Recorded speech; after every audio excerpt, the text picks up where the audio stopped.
महाराष्ट्र में मंत्रालय बंटवारे के बाद तेज हुई राज्य की सियासत ने सरगर्मियां बढ़ा दी हैं। वित्त मंत्रालय अजीत पवार को मिलने के बाद शिंदे गुट के नेता ने तो यहां तक कह दिया कि भले ही अजीत पवार एक बार फिर महाराष्ट्र के वित्त मंत्री बन गए हों, लेकिन एकनाथ शिंदे ही मुख्यमंत्री रहेंगे और अंतिम फैसला उनका ही होगा।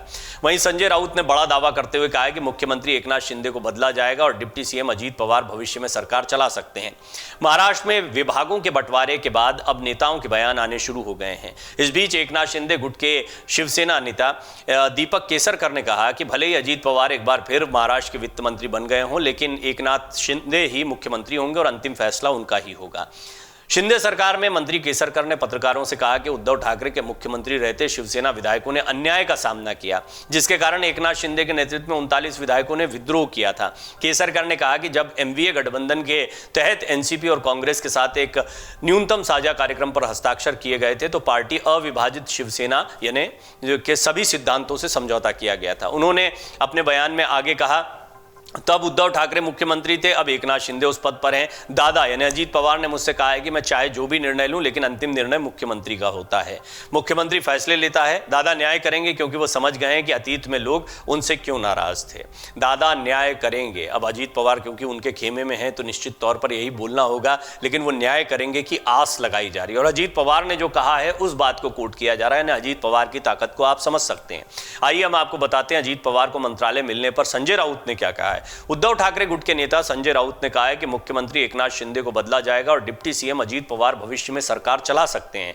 राउत ने दावा किया कि भविष्य में अजीत पवार राज्य के सीएम बन सकते हैं और यह तय है कि सीएम को बदला जाएगा। आपको बता दें, उनका यह बयान महाराष्ट्र की सरकार में अजीत पवार को वित्त मंत्रालय मिलने के बाद आया है। हालांकि वो पहले भी यह दावा कर चुके हैं। राज्य सरकार में वित्त मंत्रालय को अहम पद माना जाता है।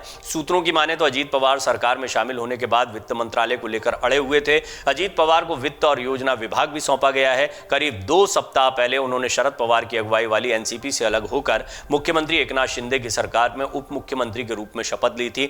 बहरहाल अब यह मामला तो साफ हो गया है कि अजीत पवार एक बहुत ही शक्तिशाली मंत्री के तौर पर कैबिनेट में दिखाई दे रहे हैं। अगर आप अनुभव के लिहाज से देखें, राजनीतिक कद के लिहाज से देखें, एकनाथ शिंदे पर वो वैसे भी हावी दिखाई देते हैं।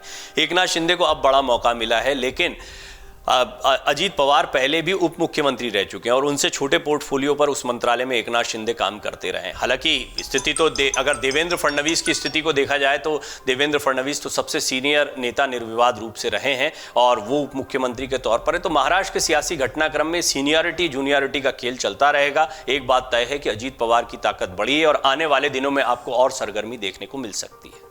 अमर उजाला अब आपके टीवी पर भी। अपने स्मार्ट टीवी पर YouTube पर सर्च करें अमर उजाला, चैनल सब्सक्राइब करें और देखें ताजा खबरें, वो भी HD क्वालिटी में। और हाँ, बेल आइकन दबाना ना भूलें ताकि हर खबर हो आपके घर। अमर उजाला, निष्पक्ष, निर्भीक, निरंतर।